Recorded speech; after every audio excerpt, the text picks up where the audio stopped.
नमस्कार। आज की इस चर्चा में हम बात करने वाले हैं एकर्ट टोले की बेहद लाइफ चेंजिंग और मशहूर किताब द पावर ऑफ नाउ पर।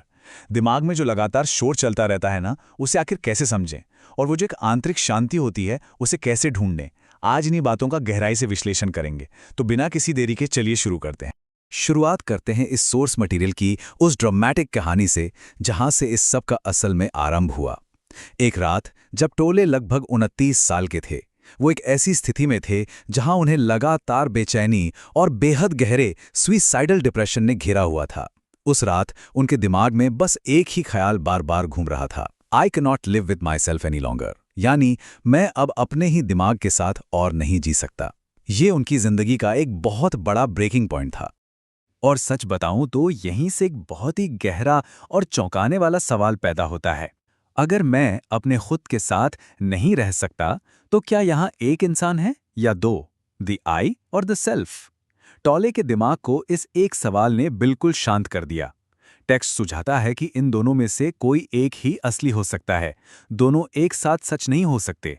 इस अचानक आई शांति ने उनके आगे एक पूरा नया आयाम खोलकर रख दिया।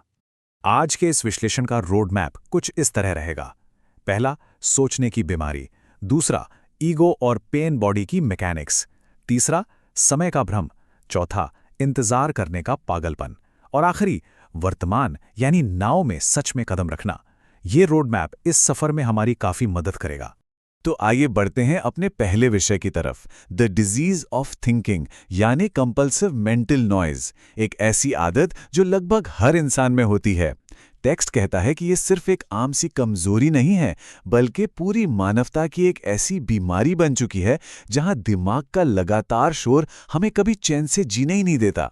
ऐसा लगता है जैसे हमारा दिमाग ही हम पर पूरी तरह हावी हो चुका है। इसे समझने के लिए सोर्स टेक्स्ट में एक बहुत ही प्रभावशाली कहानी दी गई है।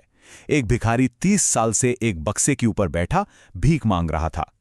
एक दिन एक अजनबी ने उससे पूछा कि जिस बक्से पर वो बैठा है उसमें कभी अंदर झांककर देखा है क्या? जब भिखारी ने बक्सा खोला तो वो पूरा का पूरा सोने से भरा था। हम इंसानों की हालत भी बिल्कुल ऐसी ही है। हम बाहर छोटी छोटी खुशियां ढूंढते रहते हैं, जबकि हमारे अंदर पहले से ही एक अनमोल खजाना छिपा है जिसे हम बस नजरअंदाज कर देते हैं। तो आखिर ये कंपल्सिव थिंकिंग है क्या भला? ये वो अनैच्छिक और लगातार चलने वाला दिमागी शोर है जो हमें आंतरिक शांति महसूस ही नहीं करने देता। हम गलती से इस लगातार चलने वाली सोच को ही अपनी असल पहचान मान लेते हैं। नतीजा ये होता है कि एक झूठा दिमाग द्वारा बनाया गया सेल्फ हम खड़ा कर लेते हैं, जो दरअसल हम हैं ही नहीं। ये झूठा अस्तित्व आगे चलकर हमारे दुख और परेशानियों का असल कारण बनता है। और यहीं से शुरुआत होती है हमारे दूसरे हिस्से की, द ईगो और पेन बॉडी। दुख की मैकेनिक्स आखिर काम कैसे करती है? इंसान इतना झेलता क्यों है? इसकी सारी जड़ उस झूठे सेल्फ को अपनी पहचान मान लेने में ही छिपी है। यहां ईगो यानी अहंकार का असली मतलब समझना बेहद जरूरी है। सोर्स टेक्स्ट के मुताबिक ईगो एक झूठा फैंटम सेल्फ है जो दिमाग के साथ हमारे अनकॉन्शियस कनेक्शन से बनता है। यह एक ऐसी एंटिटी है जो अंदर से बेहद कमजोर होती है और हमेशा एक डर में जीती है। इसे लगातार अपने बचाव और एक खुराक की जरूरत होती है। ईगो हमेशा पास्ट को जिंदा रखना चाहता है और फ्यूचर की चिंता करता है ताकि उसका खुद का अस्तित्व किसी तरह बचा रहे। और ठीक यहीं से जुड़ता है एक और बहुत ही गहरा कॉन्सेप्ट, द पेन बॉडी। इसे एक सेमी ऑटोनॉमस एनर्जी फील्ड की तरह समझिए जो हमारे अंदर जमा हुए पुराने इमोशनल दर्द से बनती है।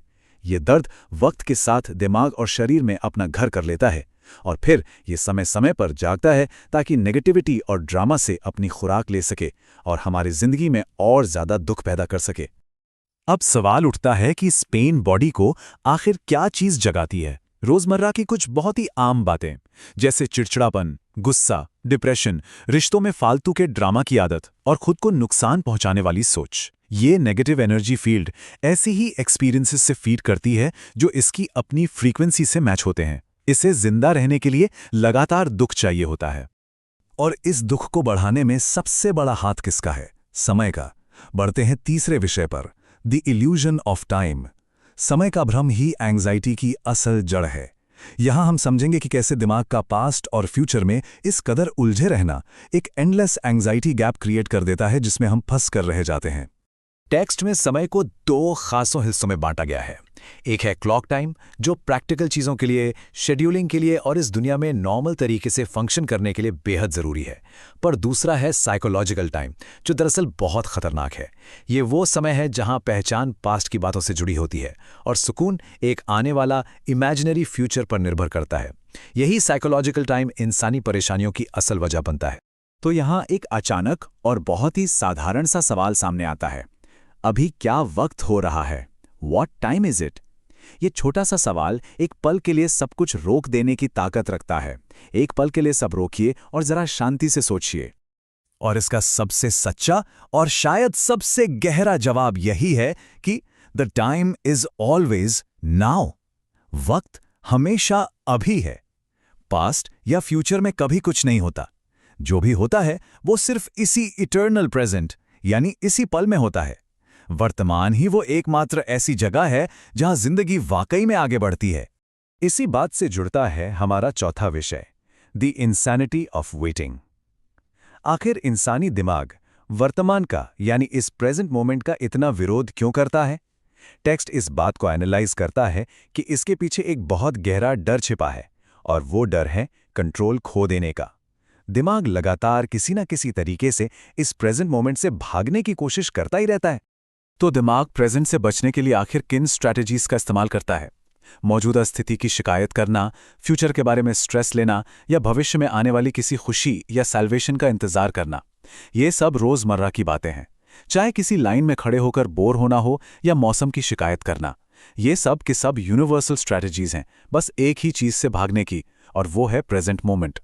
जैसा कि टेक्स्ट बेहद खूबसूरती से समझाता है, इंतजार करना दिमाग की एक स्थिति है। इसका सीधा सा मतलब ये है कि भविष्य की चाहत है और वर्तमान का अस्वीकार।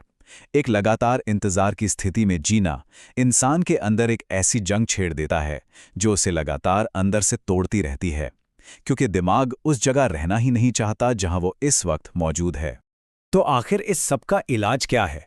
अपने आखिरी हिस्से में हम यही देखेंगे, स्टेपिंग इनटू द नाउ। यहां हम उस प्रैक्टिकल तरीके को समझेंगे जो सोर्स मटेरियल हमें इस दिमागी शोर से बचने के लिए बताता है। यहां प्रेजेंस की परिभाषा को गहराई से समझना जरूरी है। प्रेजेंस का अर्थ है प्योर कॉन्शियसनेस, एक ऐसी स्थिति जहां उस झूठे ईगो से खुद को अलग कर लिया जाता है और दिमाग के लूप्स में फंसने की जगह एक चुपचाप देखने वाले वॉचर या दर्शक की भूमिका अपनाई जाती है। यानी चीजों को सिर्फ ऑब्जर्व किया जाता है, उन पर रिएक्ट नहीं। लेकिन इस प्रेजेंस को आखिर हासिल कैसे किया जाए? वो आंतरिक शांति आखिर महसूस कैसे हो? इसके 3 मुख्य कदम हैं। पहला, दिमाग में चलने वाली आवाज को बिना किसी पक्षपात के सुनना। दूसरा, उन ख्यालों को बिल्कुल जज या कंडेम ना करना।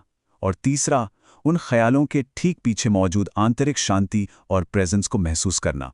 यही एक तरीका है जो दिमाग में नो माइंड का एक शांत गैप क्रिएट करता है। ये कोट इस पूरे विश्लेषण का एक बेहद ताकतवर हिस्सा है। The past can not survive in your presence. यानी वर्तमान की जागरूकता में, होश में अतीत जिंदा नहीं रह सकता।